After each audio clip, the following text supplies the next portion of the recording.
History Show with Myles Duncan. Good evening and welcome to the History Show on RTE Radio 1. On this week's programme, the human impact of these incidents has to be included in a rounded understanding of that overall conflict. These guys, the Auxiliaries, were going to take the war to the IRA. As we continue our series on the Irish War of Independence, we look in detail at the Dirty War. His body was very much charred and was all scars and gashes. I actually discovered this years ago from military archives and I actually couldn't believe what I was reading. This is the first of two episodes exploring the attacks and reprisals that came to define the conflict. He didn't want to send in the army. Mr. Lloyd George was keen to keep Ireland what he called a police war. We'll ask, who were the Auxiliaries and the Black and Tans? And we'll investigate some of the war's most infamous atrocities. I'll be joined throughout this programme by four guests. Paul O'Brien is a military historian and author. Ernest McCall is a researcher and author who's written 3 books about the Auxiliaries. Liz Gillis is an historian and author. And Dr. Tomás McCall is an oral historian and author. You're all very welcome indeed. The parallel efforts of the breakaway Sinn Féin government and the military campaign ruthlessly prosecuted by the IRA aimed to break the British will to rule Ireland. In 1920, as the conflict gathered pace, the British government responded with 2 new forces, the Black and Tans and the Auxiliaries. We'll start with the Tans, as they were the first to arrive in March of 1920. Tomás, your book, The Time of the Tans, was published earlier this year. In it, you look at how the Black and Tans are remembered in County Clare, specifically by people who were alive at the time and also by people who inherited memories that were passed down through the generations. In your work as an oral historian, you've interviewed many people who had first-hand experience of the Tans and Auxies. What was it like for you, first of all, to hear those stories and to react to those stories? Sure. Well, firstly, I started hearing those stories as a very young boy in my townland in East Clare. And when I got into my teenage years, I started to read much more when I got interested in the War of Independence. And I started to realise fairly quickly that there was a significant enough difference between what I was reading in the literature in terms of an account of that time and what I was actually hearing at a local level. So it struck me that there was something missing there that, you know, could be bridged by the documentation of memory. And just instinctively as a young teenager, I started writing down what I was hearing from people and then started recording it at about the age of 18. But it really, over time, has strengthened, in my view as an oral historian, the need for the documentation of that local experience. Because there's one thing providing an account with statistical evidence as to what happened during that time. But when you actually employ oral history and memory, you get the broader experience. And in relation to the Black and Tans, my book is called The Time of the Tans, and that's a conscious reference to the period of time as much as to the force. And I think that's actually a critical point, because we know there was the Black and Tans, we know there was the RIC, we know there was the Auxiliaries, we know there was the regular army. But that whole period is categorised as the Time of the Tans, and because in memory, the Black and Tans seem to elevate as the principal guilty party. It's also known as the Tan War. Exactly. This is the Tan War. Now, we're going to hear from some of the people that you interviewed. Tell us a little bit, first of all, who was Nora Canavan? Yeah, Nora Canavan was 108 years of age when she passed away as, you know, Ireland, well, the oldest woman in Ireland. There was a woman, an East Clare woman actually in America, older than her, would you believe it? But I interviewed Nora a number of times over my years of research. She was 12 years of age during the War of Independence when an ambush happened right outside her door. She remembered the Munrail ambush, which was close to her house in December 1920. But equally, she remembered the entire experience. And what I say about Nora, and you'll hear it in the audio, is that in her breathing, you can actually hear the experience. Because sometimes you can get an account of that time or you can get evidence. But actually, her body language when I recorded her, you know, you asked what it was like to hear it. She's probably one of the prime examples that when you're sitting in front of somebody, the body language takes on part of the narration, you know, when she's recalling the fear, the trauma. Now, she was part of a family that weren't directly connected to the conflict. Her father suffered during the conflict but wasn't an IRA volunteer. So she actually is a really important person to capture that experience. And as I say, at the age of 104, you'll hear her recounting her experience of that time. OK, let's hear an excerpt from your interview, one of your interviews with Nora Canavan, who describes the fear that was felt upon the arrival of the Tans. The time of the Tans, it was an awful time. God, you wouldn't know it out of the night. They'd knock on the door and they'd come in and search your house. And If there was a spark of light seen, the windows had to be barricaded, covered up, no light to be seen. Oh, you'd be afraid of your life, sure. And she goes on to talk about a boy who was shot through a window. Mm-hmm. And that boy, the Murphys, who we were talking of the last day, that was very sad. Wasn't it sitting down reading a book that he was when he was shot through the window? Oh, God, it took an awful effect on them, it did. Tell me about that. Yeah, she mentions Francie Murphy in her recollection, and in my research I would have interviewed a number of other people, including his nephew. Francie Murphy was a 15-year-old boy from a place called Glannon in Estymon. Now, he was shot in August 1919, so obviously it wasn't the Black and Tans, it wasn't the Auxiliaries. The allegation is that it was British military. There had been 2 RIC constables had been killed in the area in the weeks previous to that. The British military had been very active and intimidating in the area after that, so there was an allegation. It is contested, it has to be said. There is a further suggestion that it was a land issue. But the evidence would point in the military's direction. But in either case, a 15-year-old boy was reading by the fire on the night of the 15th of August 1919 and is shot through the window. His sister, Una, runs to his aid, is there when he dies.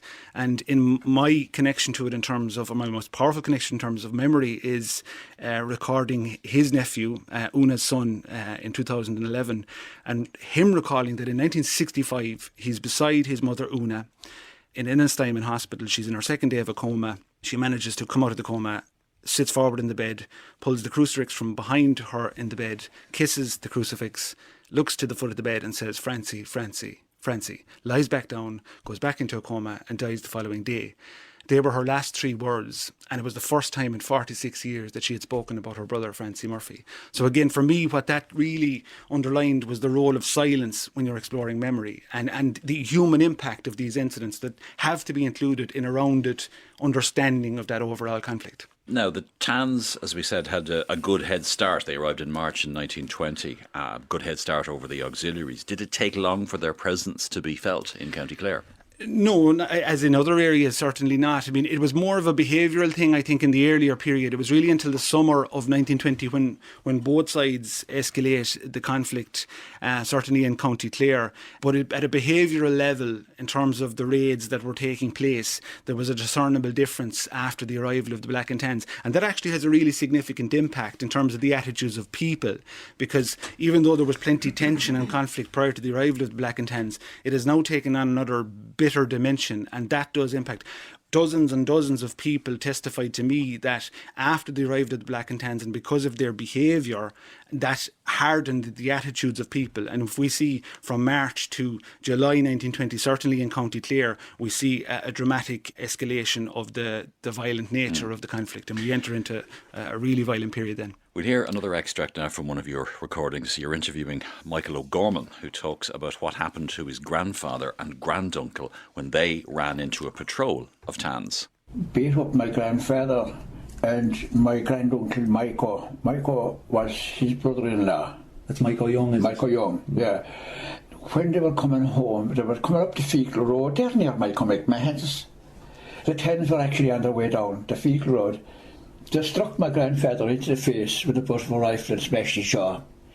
And I hammered him and kicked him while he was on the ground.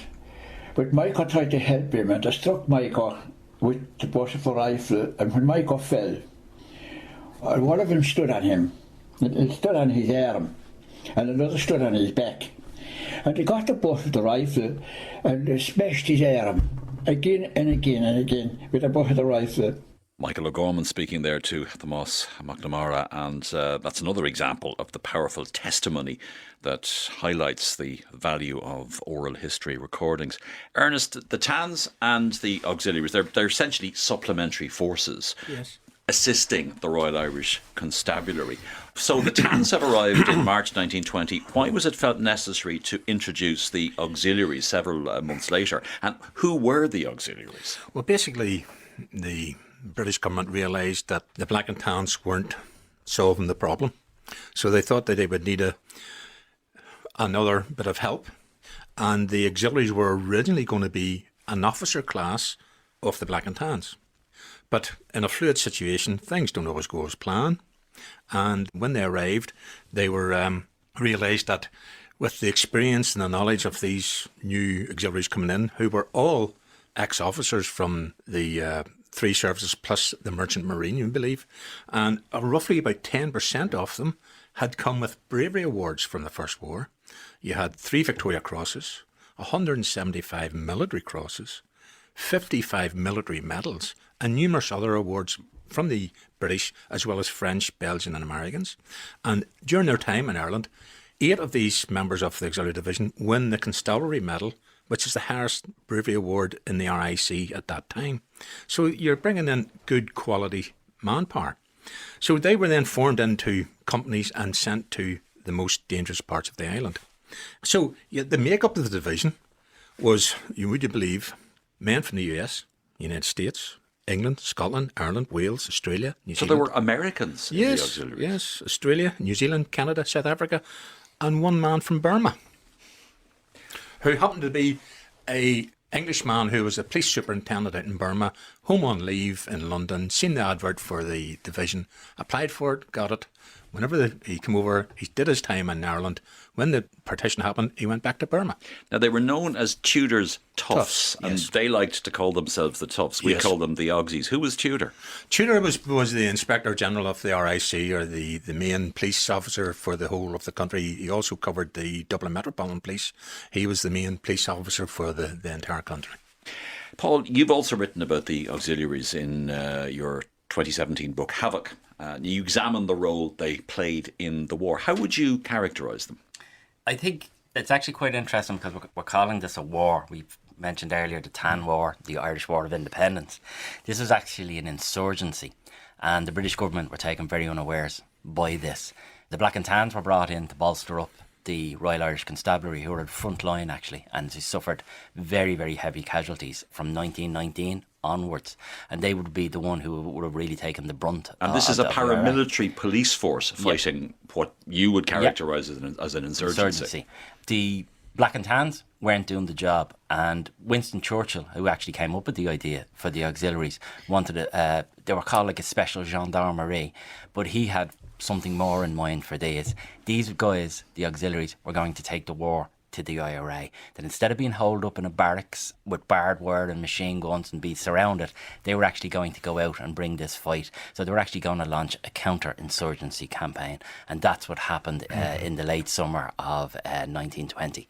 And these guys, all their units, their companies, all came into Dublin, then spread out all over the country, and they were sent to every trouble spot in the country. And I believe from my research that they were the forerunner of, let's say the SAS, the Special Air Service, or the Royal Marine Commandos. This was a special forces unit of its time. Can I add, just backing up what Paul's saying here, from my research, just as I'm sure Paul's come across this as well, the Prime Minister at the time, Mr. Lloyd George, was keen to keep Ireland what he called a police war. He didn't want to send in the army to do what armies do. But it was very noticeable that during a speech in October, November, I think it was in the Mansion House in London, where Lloyd George, in talking about Ireland, he said that the government had to reorganise the police, and now the terrorists are complaining about being terrorised. Now, he had a thing about if you're a combatant in a war, you have to wear a uniform. Yes. Back then, the government had realised this particular thing about combatants. And as a result of that, the government put posters up throughout the island explaining the situation of what a combatant is and isn't. I have several things here in relation. This is actually an exact copy of the poster. This starts with notice to the IRA. Read this, and if you decide to be led astray by your leaders in the belief that you are soldiers and entitled to be treated as soldiers, you have yourself to blame. Only armed forces who fulfil certain conditions can avail of themselves of the right conferred by the laws and customs of war. These conditions are: 1. They must be commanded by a person responsible for his subordinates. 2. They must wear a fixed distinctive sign or uniform recognisable from a distance. 3. They must carry their arms openly. And 4. They must conduct their operations in accordance with the laws and customs of war. Now, that it goes on and goes on about what a soldier is or whatever. However, they say They know a man dressed in civilian clothes who tries to kill another person, whether soldier, police or civilian, is nothing more than a common murderer. There are men among you who fought in the last war. Ask them what would have happened to men dressed as civilians who suddenly shot or threw bombs at soldiers in one of the villages behind the line. They will tell you that such persons would have been shot immediately on capture, and all civilised nations would have approved. Your leaders are encouraging you to do that for which any civilised nation would lawfully execute you. Do not be deceived. If you go on murdering disguised as civilians, you will in the end pay the penalty either fighting or on the scaffold. Okay, so we're back to the kind of propaganda, call it that, if you will, that the Germans had come up with at the beginning in Belgium, the beginning of the First World War, where they referred to the Belgians who were attacking them as francs-tireurs, as basically terrorists. Right. Do you think... You've written 3 books on the Auxiliaries. Do you think that they have got a bad press? Yes. Now, sorry, let me rephrase. Bad press is one thing. Unfair press is different. Okay. Definitely they've got a bad press. I'll give you this. This quote, which I've found, is purported to come from a US senator by the name of Hiram Johnson in 1918. And he says, the first very casualty, prominent and very well-known American senator. The very first casualty when war comes is truth. So, if something is happening that you're going to blame the other side, you blow it out of all proportion, you try and get the country on your side of the argument. And another thing which is very important is we today are looking through eyes of the 21st century, back 100 years. The time frame and the people dealing with the things going on at that time have a totally different mindset to us. So things that were normal back then aren't normal today. Okay, but hang on a second. I mean, they were Tudor's toughs in the sense that Major General Hugh Tudor was Inspector General of the RIC, but the man who was directly responsible for them when they came to Ireland in the first place was Percy Crozier, who you would be very familiar with as somebody who led I think it was the 9th Rifles in the Ulster Division in the Battle of the Somme. This was a tough man. This is somebody who personally shot on the 1st of July 1916, personally shot men of his own regiment who were retreating, and they had been told not to retreat. This is somebody who couldn't stomach the activities of the Auxiliaries and resigned. But that particular incident you're referring to is Trim. And the reason why there was an incident that happened in Trim when the station was attacked and men were shot and the Auxiliaries went on a bit of a rampage in the town. He arrived up at Trim and dismissed every single one of them on the spot. Now, and they were reinstated, I think, by Tudor. Yes, because when they got over to London, they complained to the Irish office, who then complained to Tudor, who then reinstated them. Because how would you feel if you had done nothing wrong? If you had been one of those men and didn't get involved in the burning of the place, you were doing your normal duties, and you got dismissed, you would have a grievance. Well, if your commanding officer thinks you were worthy of dismissal and he personally dismisses you, you were probably up to no good. But you've got to bear in mind there is a process of being able to dismiss people. That wasn't done. There was no right of reply. So whenever Tudor reinstated them, Crozier thought his power was being overrun, so he resigned. And you can understand his side of it too, but you've got to understand the people who were not involved being dismissed for something they didn't do. You wouldn't like it yourself. Paul, what's your attitude to the press that the Auxies have got over the years? My one would be, when you take a look at the unit, I think they were extremely efficient, and I think actually Michael Collins and his group noted that they were very, very efficient throughout the country, and the IRA were actually quite worried about this. Didn't mind the DMP, RIC, the British Army, but the Auxiliaries actually worried them. When the Auxiliaries started off, there was a couple of mistakes made. They did take part in reprisals, correct, especially when their men were killed or people that they knew were killed. But as the unit went on in time, it got better and better. And one of the major things in all military units is leadership. If you have a good leader who can control the men, that's fine. Some of the auxiliary units, they did not have good leadership, and that's where they fell down. As the Auxiliaries went on, they set up their own intelligence section. When Bloody Sunday happened, Michael Collins killed all the British intelligence guys. The Auxiliaries stepped in and they set up their own intelligence unit, and then they continued to go after IRA members throughout the whole country. So they were adapting as they went on. As I mentioned earlier on, I believe they were a special forces unit, and they were learning as they went. This was one of the first special forces unit in the world at the time, in the 20th century. So as they went on, they improved. And by, I'd say, May, June 1921, they were actually getting the upper hand on the IRA.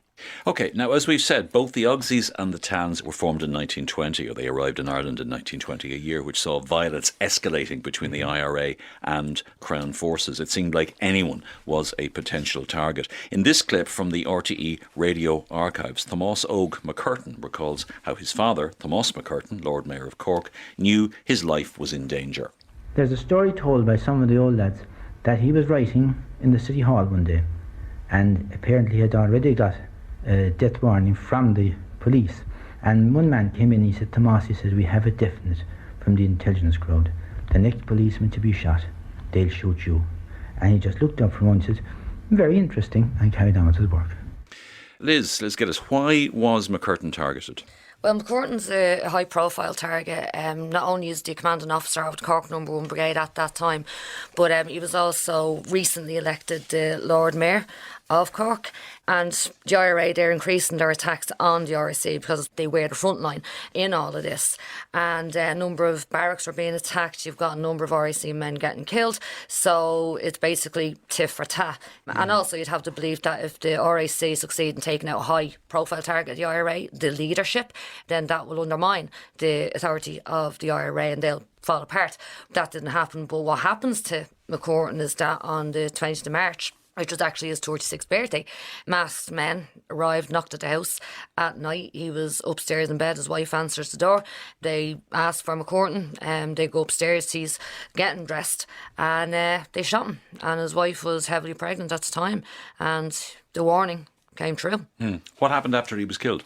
Well, you have an inquest held, and the inquest had been held previously, but this one is different because previous to this, you had the Cork County Council had actually given their allegiance to the Dáil, so they're in control, Sinn Féin councillors. But at this inquest, there's a verdict of willful murder brought against Lloyd George, Lord French, Acting Inspector General Smith of the RIC and DI Swansea, just to name a few. There's a lot more people that are actually named in the shooting of McCurtain. Now, Corkman Michael Collins takes this very personally, and he makes it his business to ensure that revenge is taken on RIC officers alleged to have been involved in the assassination. And one of the most prominent, one of the names you've already mentioned there, the RIC District Inspector Oswald Swansea. So what happened to him? Well, he's actually assassinated himself by members of the Cork IRA and also members of the Dublin Brigade. And it's in August that this happens, and it comes out of the blue, but it's a determined attack by the Cork IRA, and it's making a statement because he's shot when he's coming out of church in Lisburn, and also he's shot with McCurtain's own gun. So they are making a statement with this assassination. Now, what follows then from that is events that just get out of control very, very quickly. There are retaliations in Lisburn. In Lisburn, yeah. You have pogroms that start off, and it's taken out on the local Catholic population. This campaign of violence is conducted by members of the UVF, and it eventually leads to the establishment of the Ulster Special Constabulary, or what we know as the B Specials. And some of the members of the UVF who were wreaking havoc were actually also members of the B Specials, it turns out. So they were patrolling or policing themselves. Yes. As you say, them policing themselves, there was no real control or protection. I'm going to take a quick break now, and when we return we'll be hearing more about the retaliatory violence between the IRA and the Crown forces, including the events surrounding the burning of Ennistymon in County Clare and the infamous burning of Cork. Stay with us. Follow us on Twitter at RTE History Show.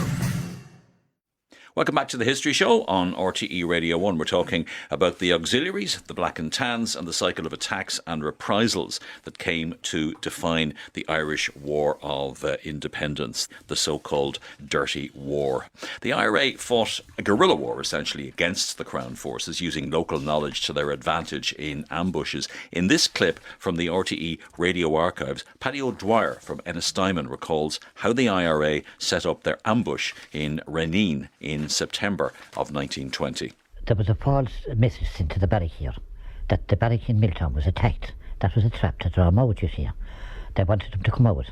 In Reneen, the mountains are very high there, you know, the cliffs, and they fought up at the top of the hills there and ambushed them there. And as the IRA intensified their campaign against the RIC and the Black and Tans, they were quick to retaliate, and their reprisals often targeted the civilian population. Tomás, briefly explain what happened at Reneen and what were the consequences of that ambush. Sure. The first point I think to make about Reneen is, in some sense, it could be seen as a reprisal in itself, because on the morning of the ambush, Ignatius O'Neill, who commanded the ambush, said to his men, "Today, soldiers of the Republic, we avenge the death of Marcin." And he's referring to Martin Devitt, who in February of 1920 had been killed in a gunfight with the RIC at Crow's Bridge outside of Ennistymon. So there is this inescapable tit-for-tat nature, obviously, of the conflict. But in terms of the Reneen ambush, there had been several attempts prior to that by the 4th Battalion of the Mid-Clare Brigade to launch attacks on the British forces in the area, but it had been seen in August that a convoy of Black and Tans had been moving between Ennistymon and Miltown Malbay, and they decided to launch the attack, and as Paddy says there, in a point in the road that's actually very appropriate for an ambush. It's elevated, it's at the bend of a road, so any vehicle would have to slow down at that point. It's executed by 60 members of the 4th Battalion. 7 companies of that battalion participate. Only 5 riflemen lead the charge. There's a limited number of weapons. But in a broader sense, 6 members of that force are killed. 5 of them are Irish men. One of them is a Black and Tan. 6 of them are killed. One of them escapes the immediate fire and is chased down and shot dead by 2 volunteers. But at the same time, entirely coincidentally, in Dunbeg, further into West Clare, Captain Alan Lendrum, who was the acting magistrate, a former British officer himself, was confronted and held up by members of the IRA in Dunbeg. It seems he put his hand down to the handbrake, which was interpreted by the IRA, holding him up as picking up a gun. He's shot and he's killed. The 2nd Royal Scots, who were based in Ennistymon, hear about this incident. They're making their way from Ennistymon to West Clare and Dunbeg, and as they turned the corner in Reneen, they encountered the immediate aftermath of the Reneen ambush. The IRA are actually there taking the weapons from the RIC and Black and Tans who had been killed. So there's an immediate rearguard action, which is a significant, because there's 3 lorries of British soldiers with automatic weaponry on board. The rearguard is fought, no IRA man is killed, and that adds, in terms of the memory of the event, that adds another dimension to it.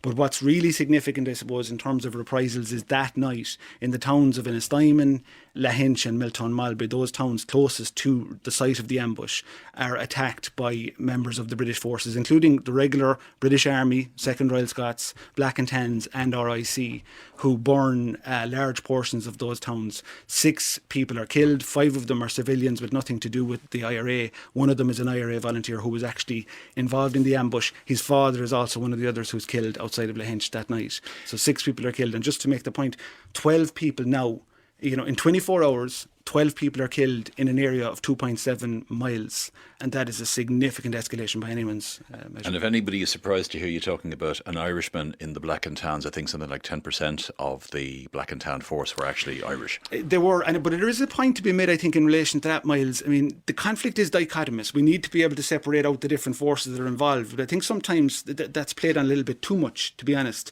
I mean, it's a dichotomous conflict. It is the Irish Republican Army and Republican supporters against British rule in Ireland and anybody attached to that British rule. So there are, of course, Irishmen who are on that other side, but in the context of that conflict or that insurgency, they're agents of British rule. We're going to hear a little bit more about the attack on Ennistymon from the RTE archives, and Paddy O'Dwyer, who was an eyewitness to the burning of the town. He describes here what happened to Tom Connell, a local union leader who British forces claimed was involved in the ambush. 3 of the soldiers sent the wife up the Pound Road, and she had this child in her arms. They took the husband, they dragged him down as far as where the cross is now, and they shot him there. And he was dying at the time, in a dying condition. The house was in flames at the time. And one of the officers said, "Take him up now," he says. "Take him up now, drag him up and throw him into the flames," he says. One of the soldiers refused to carry him. He being a Catholic, he said, "No, sir," he says, "until the man is dead. And when he's dead," he says, "I'll comply with your order." At any rate, the other 3 and the officer dragged him up, and the heat was so bad that the officer caught him in his arms, and he only went halfway and flung him in. through the doorway into the flames, and the house was burning mad. And that account is from Paddy O'Dwyer speaking in an RTE radio documentary first broadcast in 1985. Tomás, people tend to talk about the events in Cork, Dublin, Tipperary, Kerry in the War of Independence, but the Clare IRA, East Clare IRA in particular, I think played an enormous part. And there were some major successes against the Crown forces, but also losses, most famously at Killaloe Bridge. And we'll hear a little bit in just a few minutes from one of the commanding officers of the IRA in East Clare, Michael Brennan, on what happened at Killaloe Bridge. But what's the background to the murders at Killaloe Bridge? Yeah, it's really interesting because the Rinnian ambush happens on the 22nd of September, but 4 days before that in Scariff in East Clare, the East Clare IRA attacked the RIC barracks in Scariff. Now that is the most heavily fortified RIC barracks remaining in North East Clare, because from spring of 1919 all of the outlying barracks had been attacked and had been evacuated. So the decision was made to attack the RIC barracks. It escalates the insurgency in that area fairly dramatically. Nobody is killed, but it still is a significant attack. In the days afterwards, the RIC evacuate the barracks in Scariff and move to Killaloe, and this means that from East Galway through to Killaloe over to Tulla, area of about 15 miles, there's no regular RIC or police presence. So that's hugely significant. But there's an escalation, Myles, from that moment on, because the Rinnian ambush happens in the Mid-Clare Brigade area 4 days later. I think that actually motivates Brennan. It's one of my theories. I think Brennan sees that happening in Mid-Clare. There's a tension between the brigades and the Brennans and the Barretts for years at that point, because we see on the 25th of September, Brennan assembles a group of men between 18 and 20 who go into Broadford, attack the RIC on the street of Broadford, shoot Constable Michael Brogan dead. 4 days later, they go to O'Brien's Bridge, go into a public house, shoot Constable Downey and O'Keefe in that public house. On the 6th of October, a week later, the Fecal IRA attack the RIC in Fecal, and Sergeant Doherty and Constable Stanley are killed there. We see an alleged informer on the 26th of October in the same month, also executed by the Fecal IRA. And then we see the Auxiliaries arrive in days later into Killaloe. They immediately gather intelligence, because on the 16th of November they make their way down on the SS steamer. The first time they've employed that route. Normally they go by road. The IRA had their signals to counteract that, but they take the SS steamer, they go on Lochder, they arrive outside Williamstown House, where 3 IRA volunteers, Rogers, McMahon and Gilday, who had been involved in some of these incidents, are being sheltered. Michael Egan, the caretaker, is confronted. He says they're not there. They go in, they find the 3 volunteers, they take the 3, including Michael Egan, on the SS steamer back to Killaloe, including 2 Conway brothers who are brought as well. They're interrogated, tortured, and at 11 o'clock, somewhere between 11 and 11:30, they're handed over from the Auxiliaries to the RIC and Black and Tan Force, who are based in Killaloe on the Clare side of the bridge. And as they're being brought across that bridge, they're shot dead. Yeah, we'll actually hear a little bit from Michael Brennan. Now, he wasn't present, obviously, but he had taken part in that attack on the RIC in O'Brien's Bridge late in 1920, personally shot, according to his own witness statement, 2 policemen dead in a public house there. During that engagement, he was wounded. He was out of commission for a number of weeks with a broken arm. While he was hiding in Ennis Mental Hospital, the Auxiliaries took their own revenge for the O'Brien's Bridge raid and the Scariff raid at Killaloe Bridge. On November 16th, 3 of the men who were with me when I was wounded were murdered by Auxiliaries on the bridge at Killaloe. This auxiliary company had recently occupied the Lakeside Hotel on the Tipperary side of Lough Derg, just across from Killaloe. They had gone up the lake in a boat and surprised the men in a house near Mount Shannon on the edge of the lake. They took the prisoners to the Lakeside Hotel and next night took them out on Killaloe Bridge with their hands tied behind their backs, and riddled them with bullets. The British issued a statement that the 4 men were shot trying to escape, though their hands were still tied behind their backs when the bodies were found. The words there of Michael Brennan of the East Clare IRA. Now, he goes on to become an important figure nationally, Michael Brennan, doesn't he, Tomás? Yeah, he becomes the Chief of Staff subsequently. I mean, I suppose, first of all, in the Civil War, he becomes really significant because west of the Shannon, he's the more senior IRA figure who takes the Free State side. And almost the entire East Clare IRA brigade go with him one would have to suggest out of loyalty to him, and there was a tremendous loyalty to him personally as much as any ideological position, but he takes that, he holds Limerick and he plays a really important role for the Free State west of the Shannon, but he goes on then subsequently to become Chief of Staff of the Irish Army itself for a period of 10 years. But just to make one point, going back on Brennan, and as you say, he's involved in the attack on the O'Brien's Bridge public house. On either side of him is Michael McMahon and Alfie Rogers. Behind him is Martin Gilday. And they're the three men who were subsequently captured by the Auxiliaries. So these men are directly involved in physical force activity, and this is the nature of the insurgency at the time. But it is important to connect up those stories directly in terms of the men's involvement and their subsequent capture and murder on the bridge. Now, we're talking about atrocities. We're talking about atrocities committed by the Crown Forces. In a subsequent programme, we will talk about atrocities committed by the IRA. But Liz, one particularly horrific account which you came across in the military archives, and it concerns the brutal murders of the young Loughnane brothers in County Galway. What happened to them? Well, what happened to them was it was brutal, it was horrific, and I actually discovered this years ago from military archives, and I actually couldn't believe what I was reading. They were members of the IRA in Galway, and they were arrested at their family home, the family farm in Shannaglish, and on the 22nd of November. So this sort of ties in with what Tomás was saying about the escalation of violence in that part of the country.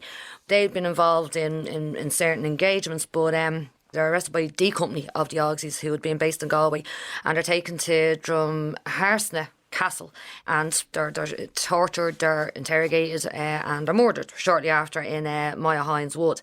Now, the family, their mother, their sister, they were asking about them because no one heard anything about their whereabouts.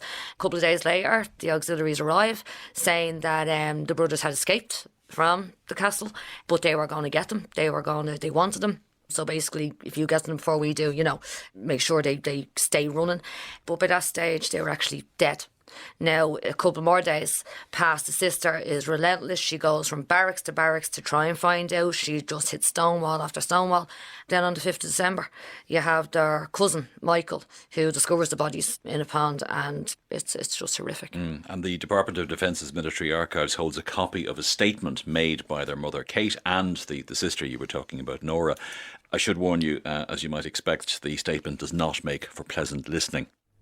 The sister Nora, on hearing of the discovery, went to Kinvara and recognised the bodies of her brothers. They were hideously mutilated. They were naked. Not a particle of clothing remained, save one of Harry's boots. His body was very much charred and was all scars and gashes. His right arm was badly injured, being almost severed from the body. The lips, teeth, nose and one eye and a part of his forehead remained. The chin and the back portion of the head were torn away. Patrick's body was not quite so much charred. His back and shoulders remained intact, but on his limbs were deep gashes, while decorations in the form of diamond-shaped carving were cut along his ribs and chest. His face was entirely bashed away. So it's an absolutely heart-wrenching account from the mother and the sister of the two Loughnanes. There are also photos of the brothers' bodies. I've seen them myself. You pointed them out to me. I wouldn't recommend anybody to look at them, but you have. Yeah, because again, you're reading the statement and you're thinking, hang on a minute, it can't be true, because the conflict, it was a propaganda war as well as being a military conflict, and Collins is brilliant at propaganda. And you have in July 1920 the arrest and torture of Tom Hales and Pa Hart, and Tom Hales actually wrote his accounts of what happened to him, and that was published for America. So you can see propaganda, the value of this, and you're thinking, well, could this be propaganda? But then you see the photographs, and before the boys were buried, the family insisted that photographs were taken, and it's not people that you're looking at. You would actually think this is not a person that is in this coffin. It cannot be denied what happened to those boys. 1920 then drew to a close with one of the most infamous reprisals carried out by the Auxies, the burning of Cork City on the 11th of December. This was in response to the IRA ambush at Dillon's Cross earlier that day. And this is the voice from the RTE radio archives of an unnamed civilian who witnessed this event. About 7:30 or so that night, I was sitting down to tea with the rest of the family, and suddenly we were all brought to our feet by the sound of a grenade exploding somewhere outside, followed soon afterwards by 2 further explosions. Then, after a silence, there was shouting and shots, revolvers and rifle shots being fired outside. I ran upstairs to the bedroom window, and by the light of the gas lamp across the way and a public house, I saw a scattered body of auxiliaries racing down the road, shouting and shooting for all they were worth. This went on for quite a while until somebody took charge of them and got them into some sort of order and started a house-to-house search. Paul, what had happened at Dillon's Cross that led to the auxiliaries going on the rampage in Cork City that night? Cork Brigade of the IRA, they wanted to hit up the auxiliaries, and they'd been planning this for a number of weeks. This wasn't long after the Kilmichael ambush either. No, it's a little bit after, but not that much. And the Kilmichael ambush actually kind of proved that the auxiliaries, they weren't the super soldiers that everybody thought they were. And at Dillon's Cross, it was touch and go with the ambush. Were the auxiliaries going to come out, were they not? And on the night in particular, they did come out. Grenade and pistol fire was opened up on them. 1 auxiliary was killed and 12 were wounded in that. Once again, this is this guerrilla warfare that we talked about earlier on. No uniforms. The IRA disappeared into the night, leaving the auxiliaries dead and wounded on the street. This greatly frustrated the auxiliary division of the RIC, made them very angry.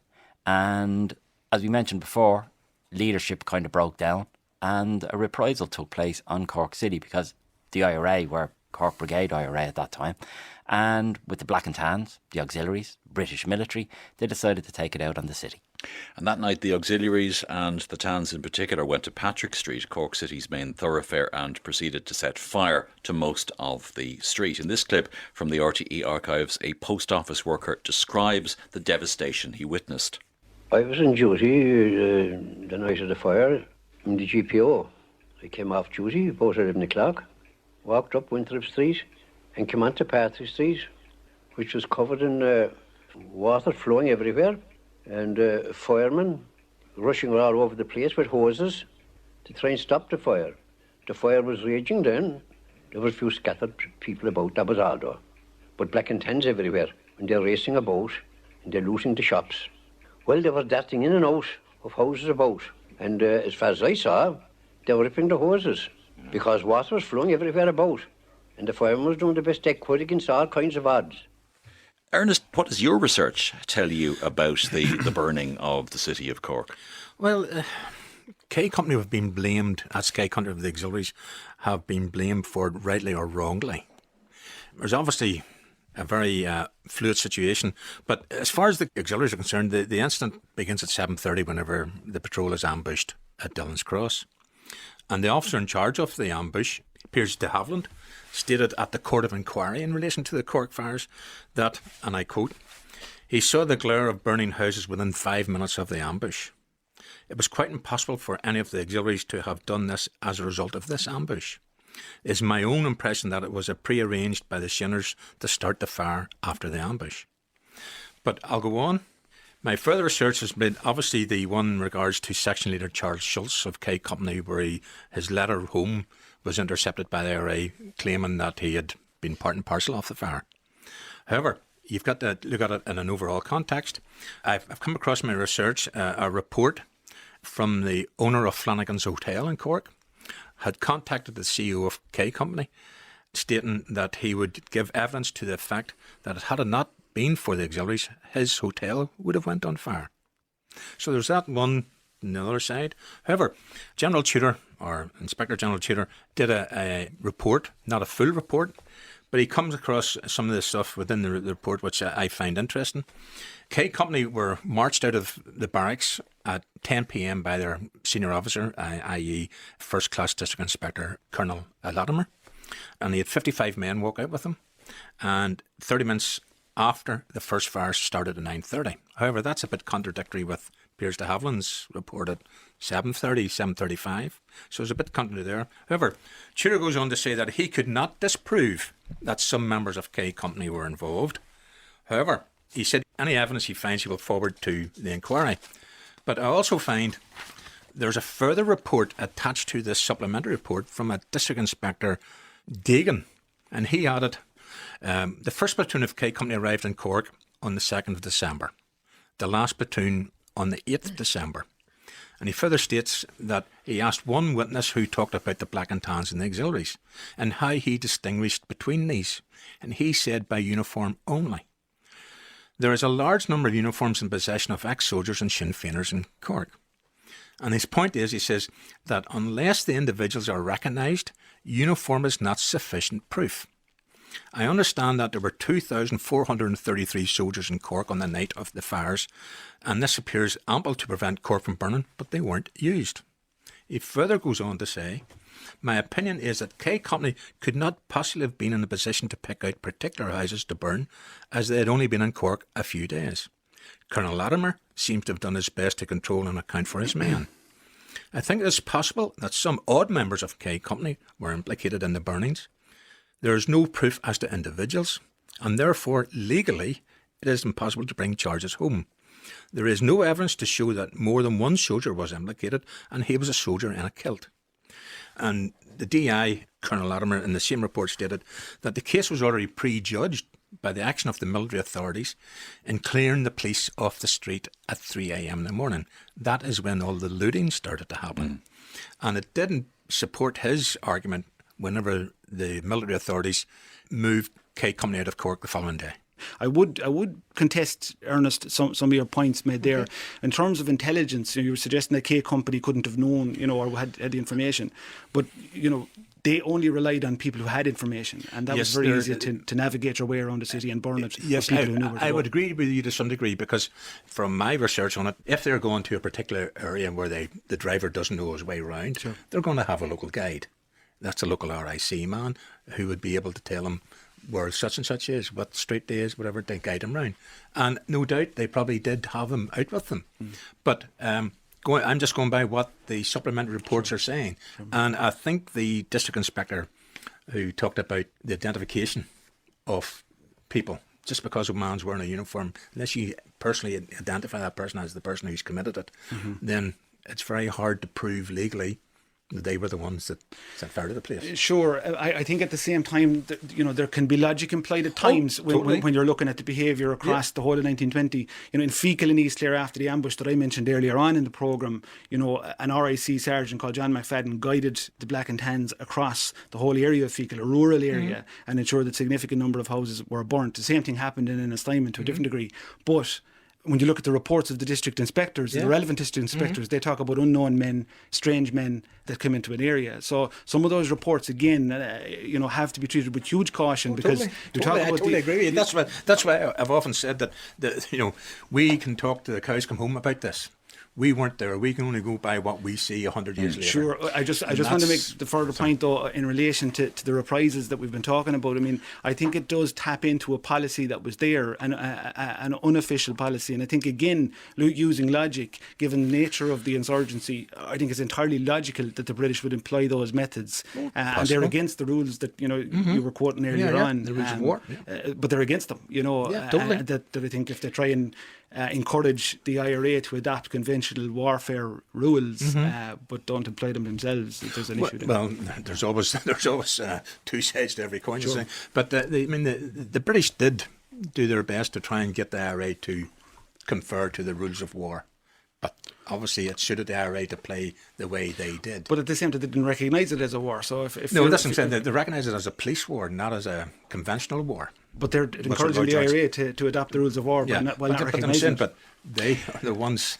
This is where the problems all arise, because everybody has their own view, version, whatever. And as I say, we have to try and sort it out from what records are left. Okay. Now we've already heard briefly we talk about Kilmichael in an entirely different programme. But Paul, you were making the point that Kilmichael demonstrated that the Auxies were not supermen. Another episode demonstrates that the Auxiliaries could actually be infiltrated. Liz, tell us about John Reynolds. Yeah, he's actually a really interesting character, and he was a member of F Company based in Dublin. But he was actually Now, he's a member of the Auxiliaries F Company, because there's an IRA F Company in Dublin as well. Yeah, there's many IRA F companies. He's also an Englishman. He's also an Englishman, sorry. Yes, but he was actually ended up working for Collins, and how that comes about is because through one of the many women involved with coming on Breed Foley, her husband had been arrested. Now, he was a member of Sinn Féin, but who he was arrested by was Captain King. At that particular arrest, Reynolds is there, and Foley, obviously she was worried about her husband, what was going to happen. He's been brought to Dublin Castle, a lot of people are being beaten and tortured in Dublin Castle, but Reynolds said, look, he'd be all right. He'd make sure he'd be all right, and he actually remained true to his word. So when she goes and finds out her husband is actually all right, she got him a couple of cigarettes, she talks to him, then she discovers, well, maybe he could work for us, and she goes to Collins, and he says, well, suss him out, and she did, and he did. He becomes an agent, and he provides a lot of information on his comrades, members of F Company that were in Dublin Castle. So he's working for both sides. Does he get away with it? No. He gets away with it for a while. Now, they were suspicious, is that the authorities, his superiors were suspicious that he was up to something, and he is transferred to County Clare, and while he's there, he continues to work for the IRA, but then he is discovered, and he's arrested, and he's brought back up to Burgers Bush, and I think really only for the truce came into effect, he would have been executed for his activities. But it doesn't stop there with him, because then he joined the National Army in the Civil War. He's based down in Renmore, County Galway, so he's National Army, he's pro-treaty, but his loyalties begin to wane, and he decides that he'll throw in his lot with the anti-treaty IRA, and he starts providing them with guns and so on. So he's back up to his usual tricks that he was in the War of Independence. Ernest, what's your take on Reynolds? I think Liz has covered it very well. Reynolds was an individual that I'm sure the Auxiliaries did have their doubts about, and when he went off to G Company in Clare, he was actually promoted. Would you believe? He was actually promoted. So you have to question yourself, do they have the full facts on him? But they actually arrest him when he's out on patrol with the IRA. And that's when he gets caught, because his own unit, what are you doing out with them? Come with us. And he ends up back in Burger Bush. And as Liz says, if it hadn't been for the truce, he'd have been swinging. Yeah, same is true of a number. Same is true of Ned Broy, for example. We'll talk about Ned Broy in a separate programme. Now, the War of Independence effectively ends with the truce in July 1921, after which negotiations began between the British and Irish governments. And this led to the signing, ultimately, of the Anglo-Irish Treaty in December 1921. 26 counties of Ireland would become a free state. The British forces would leave. We'll hear once again from Paddy O'Dwyer. In February 1922, he witnessed the Crown forces carry out one last act of violence before they left. There was about 200 or 300 people standing opposite the barrack, and I was sitting on the sill of the window, and this man, a tall tan, came out, a man named Swain, and there was a big crowd in front of me. He shouted, "Get away, you bloody Irish, get away," he said. So when the crowd then wouldn't move, when he saw that they weren't going to go, he pulled out the revolver and he fired 3 shots into the crowd. And I saw one woman drop in front of me. And 5 minutes after, the bomb came. Tomás, how did all of this come about? Yeah, well, as Paddy explains it there was a large assembly of people arrived to see the British forces off from Ennistymon, and, obviously everybody knew the significance of it.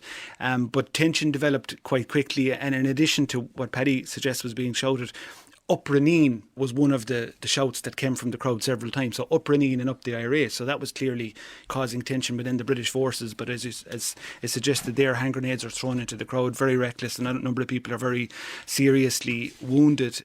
And I remember we mentioned Nora Canavan at the outset of the programme. She was 14 now when that happens. And she lived just outside of Ennistymon on the way to Ennis. So that convoy, after that incident, passed her home. And she remembered sitting outside her house watching them pass. And again, her whole countenance, her breathing, you could feel it lift off of her when she actually recalled at the age of 103, 104, watching that convoy of British forces departing her road, which they had passed daily, you know, for over 2 years, and she knew they were leaving for the last time. And that really gave me a sense of the relief for people, and for people who weren't necessarily connected to the conflict, the sense of relief that it's over in that sense. But it was a final parting shot. And there was another individual killed on the same day, another civilian shot during the same departure as well. So it certainly was a bitter end to that period in Clare. Paul, who forced who to the negotiating table as far as you're concerned? We'll get Ernest's take on a minute, because I'm hoping it might be different to yours. I believe the Customs House raid was the last throw of the dice really from the IRA, and it actually worked because it gave them a huge amount of publicity and really, really put Ireland on the map. And I think that worked. I think the IRA, they had their backs against the wall really with the auxiliaries, Black and Tans, regular RIC, and the increased military presence in Ireland. I think the IRA were under increased pressure. Areas were being locked down throughout the whole country, and it was getting harder for the IRA to operate. There was also this serious lack of arms and ammunition. So that really affected IRA operations in the country. The Customs House, it did work, and I think what was destroyed, the British government were forced to the negotiating table over that. Ernest, would you agree? To a certain degree. The plain answer is yes, they did force them to the negotiating table. Because if you got to bear in mind, when you bring in a new unit from the start, it takes time to build up an accurate picture of your enemy, who the players are, where they're operating from, and so on. So eventually, all that information, when the auxiliaries are out doing their searching and their arrests, all that information is being passed back to the Intelligence Department in Dublin Castle, which is also being passed to the Central Raids Bureau in Dublin Castle, who are targeting people, addresses to raid. When you go and do more searches at those particular targets, you glean more arrests, more information, more intelligence, and that goes back into the system again, and it picks you out more targets. So they're picking out the right people who to raid and who to arrest. Now, the Customs House, as far as I can see, was a spectacular failure. Yes, these did succeed in burning the building. The buildings can be replaced. The information can be replaced. But the problem was the IRA lost 100-odd men arrested that day. Could they replace that manpower? Not to the same extent that Britain could place the manpower it was losing. I mean, we talk about Kilmichael being a major success for the IRA. Yes, it was. But in the annals of British history, it's a footnote. So they had always manpower coming in. Yeah, but in the annals of British history, any individual engagement in the War of Independence is a footnote. Yes, and honestly it is. But however, with the numerous amount of IRA men in prison, in internment camps, and in their early graves because of their fight with the auxiliaries, the IRA at that time was a spent force. Because Collins himself has even said that we had 3 weeks of ammunition left. So the constant arrests, searches and operations against the IRA meant that they were having problems in recruiting, no doubt about that, because they were afraid of the informant who would have passed information to the auxiliaries or to the RIC, and IRA men going out on operations would be very careful of who they were with, because they didn't want to get arrested or get shot. So it did help. Now, whenever the truce was called, General Strickland, who was in charge down in Munster, was livid. Field Marshal Wilson was also livid because Lloyd George was bound to political pressure. These two senior officers in the army knew that the IRA were about to collapse and they wanted to finish it. But the politicians said, no, we're going for the truce. Liz, what's your take? I wouldn't agree with that. I think both sides were calling each other's bluff. In terms of arms and ammunition, that was always a problem for the IRA. In terms of the IRA, Dublin Brigade, the IRA being smashed after the burning of the Custom House, no, I certainly don't agree with that, because the record showed there were over 4,000 full-time and part-time volunteers that were still available for service. But in terms of what Churchill was planning, like, remember, it's not just a physical campaign, this is a propaganda campaign, and the British government were losing support at home. And what Churchill was planning to do, to crush the IRA, obviously bring in the army, so actually recognise it, that this is a war. It's not a police action anymore, it's a war. But this whole country was going to become a police state. that you're going to have boxes, like search boxes everywhere, barbed wire. He actually had a plan to have, in effect, concentration camps set up to put women and children and civilians in, so then they could aerial bomb parts of the country. Now, to me, that doesn't sound like a side that's winning. So both sides are... Sounds like a side that's determined to keep going, though. And that's the whole thing, though. But one side had to crush the other. The other side only had to exist. Okay, I want to get Tomás's take, but I think Ernest wants to come back in briefly before we finish. Just one last thing. Before the truce, Tudor sent out a report to all the RIC divisions, including the Auxiliaries division, in relation to the signing of the truce. And this is what he actually written.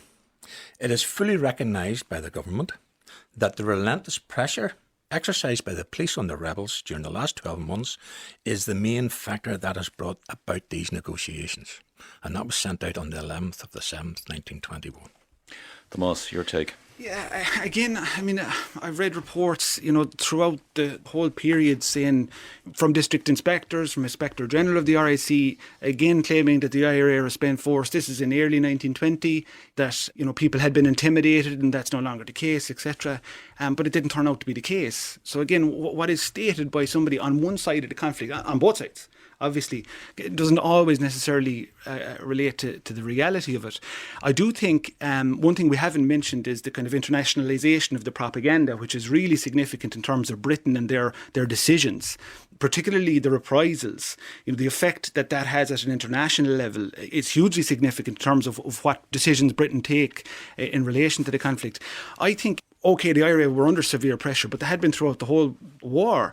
By the middle of 1921, they had more intelligence than they ever had. They had more experience than they ever had. So in many ways, they were in a good position to continue the war if they so choose. Now, your point, I think, Ernest, is well made in terms of the constant reinforcement options of the British forces. But I do think, given the dynamic of it, the internationalisation of the propaganda, the British were under as much pressure because of the way in which the IRA executed the war and the support levels that they got throughout the country brought them to the table. That's unfortunately all we've got time for. We're going to have to leave it there. My thanks tonight to all my guests, Tomás Conmara, Ernest McCall, Paul O'Brien and Liz Gillis. Join us next week. We'll be continuing our series on the War of Independence. You can find extended podcasts on the series on our website, rte.ie/history. Our readers tonight were Cathy Rose O'Brien and Daniel Costello. My thanks tonight to Mark McGrath on sound and, as always, to our colleagues in the Military Archives for their assistance as well. The History Show is a Pegasus production for RTE. For now, from me, Myles Dungan, and producer Lorcan Clancy, goodbye and thanks for listening.